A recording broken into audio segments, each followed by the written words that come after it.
Halo semuanya, kembali lagi di video pembelajaran praktikum pemrograman berbasis objek di modul keempat. Modul keempat ini yaitu polymorphism dan encapsulation. Untuk tujuan praktikum di modul keempat ini ada 3. Yang pertama memahami konsep polymorphism dan encapsulation pada program dengan menggunakan bahasa Python. Lalu yang kedua, untuk mengimplementasikan konsep polymorphism dan encapsulation pada program. Dan yang ketiga, memahami perbedaan apa itu polymorphism dan encapsulation. Lalu selanjutnya ada alat dan bahan yaitu PC yang telah terinstall Python 3 dan Visual Studio Code.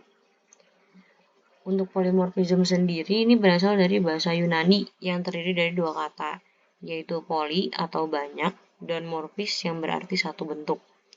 Jadi kalau kita lihat dari asal katanya, polymorphism ini dapat diartikan sebagai kemampuan dari suatu metode yang dimana di dalam metode ini terdapat banyak aksi yang berbeda-beda. Dalam PBO, konsep ini memungkinkan user untuk melakukan suatu aksi yang sama, tetapi prosesnya berbeda.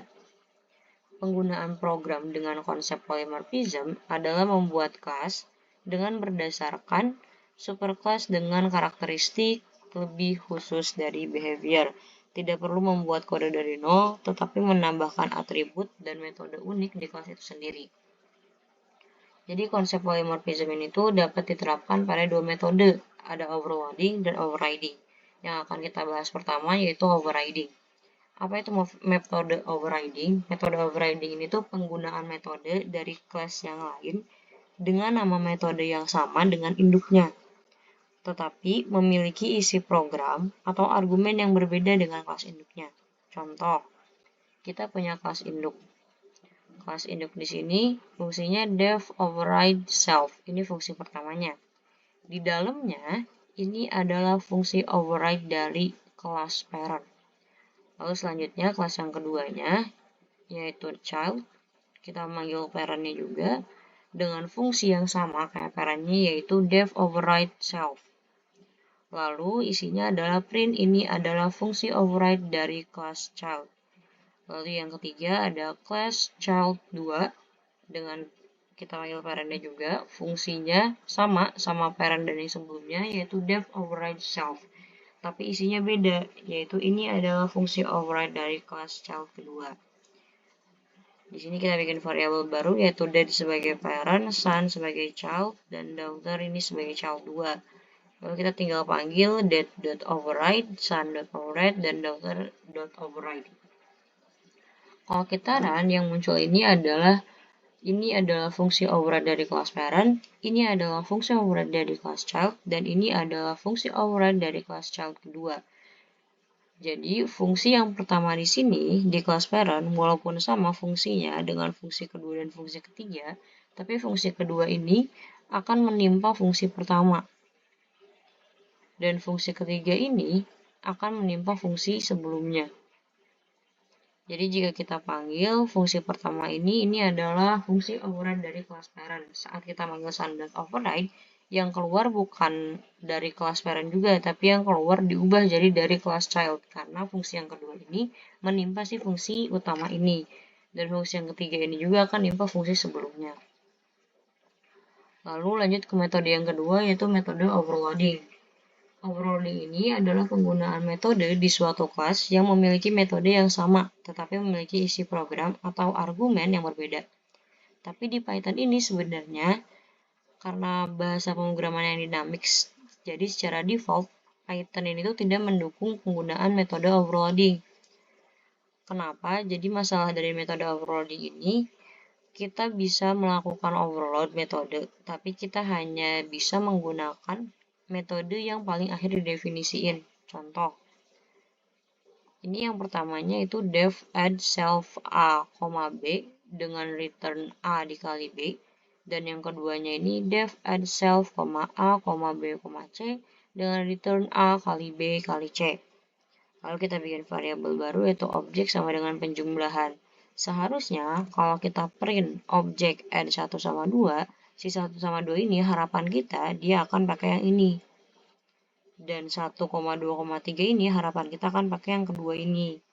Tapi ketika kita run, dia akan error. Kenapa? Karena yang akan kepake itu fungsi yang terakhir ini. Yang pertama ini, metode yang pertama ini nggak akan digunain karena ketimpa sama metode yang kedua ini. Jadi kalau kita ngeprint 1,2, variabelnya cuma 2, dia nggak akan bisa masuk ke sini karena di sini variabelnya akan ada 3. Dan dia nggak akan masuk ke sini karena metode yang digunakan selalu metode yang terakhir. Jadi kita bisa manggilnya kalau dia 3 variabel karena dia masuk ke metode yang terakhir.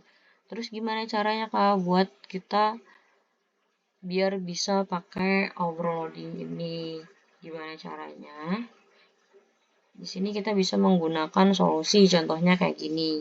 Kita bikin kelas penjumlahan, terus def add self dot arguments dengan result sama dengan 0 for i in arguments if type i sama dengan integer, result plus sama dengan i, return result, objek satunya itu penjumlahan, lalu ada print objek 1 add 2 1 10, dia 3 variabel berarti ya, dan print objek 1 add 3,1 dan di run dia bisa. Kenapa? Jadi ini bintang argumen ini tuh dia tuh bisa nyimpan multiple input.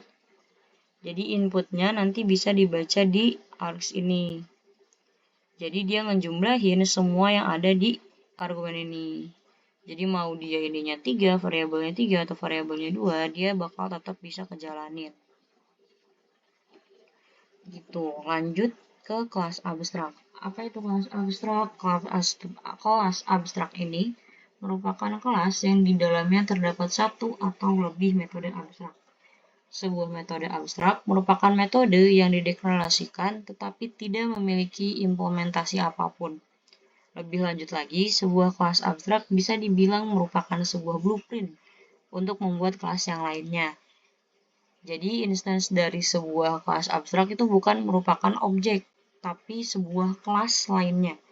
Python secara default sebenarnya tidak menyediakan kelas abstrak ini, tapi ada modul yang bisa kita gunakan untuk membuat kelas abstrak. Modulnya itu modul ABC atau Abstract Base Class.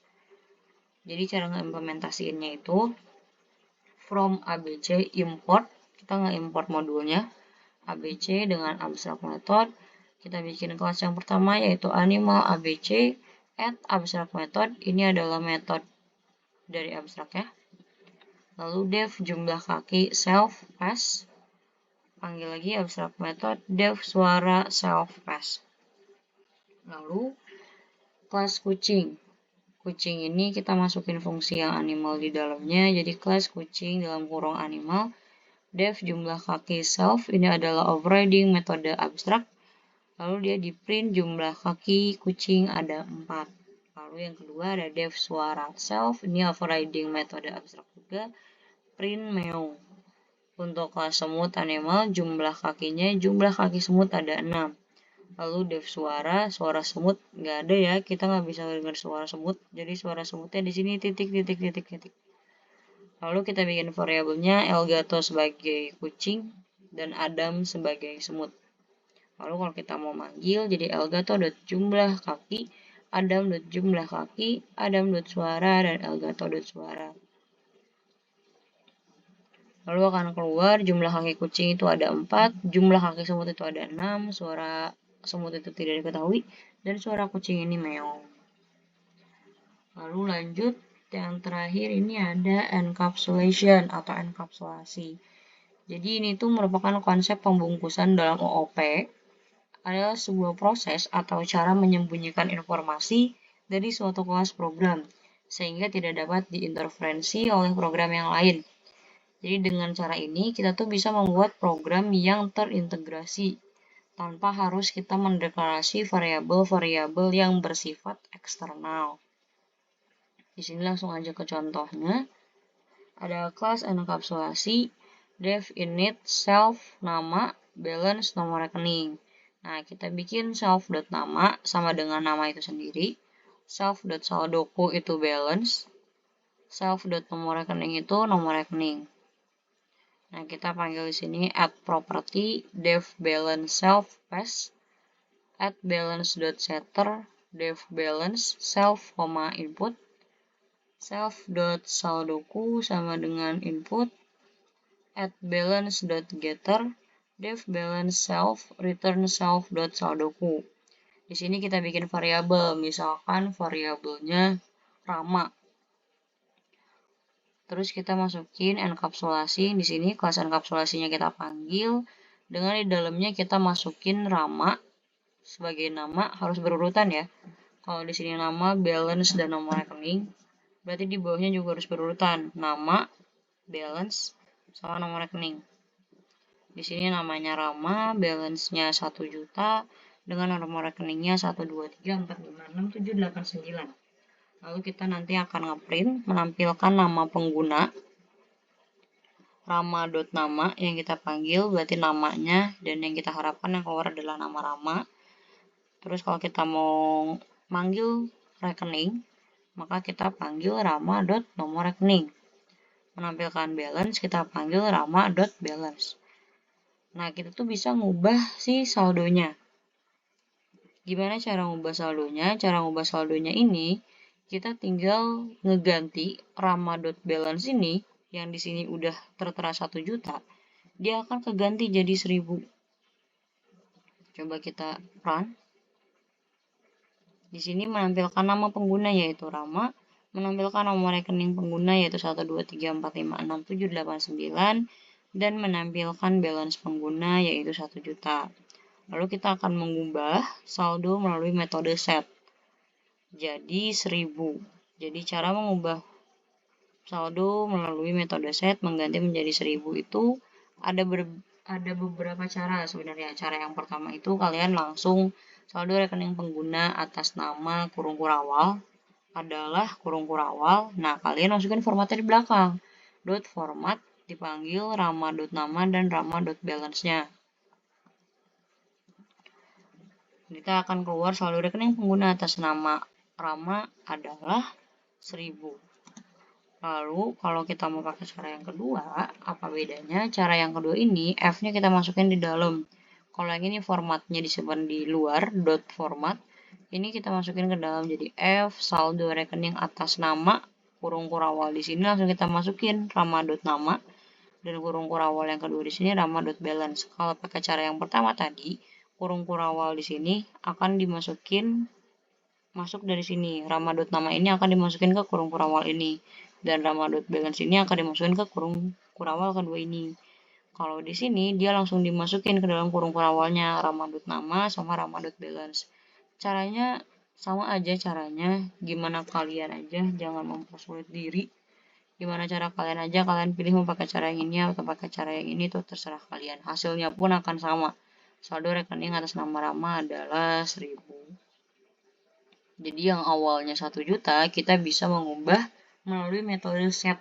Langsung diubah di sininya. Jadi Rama.balance-nya langsung kita ubah ke 1000.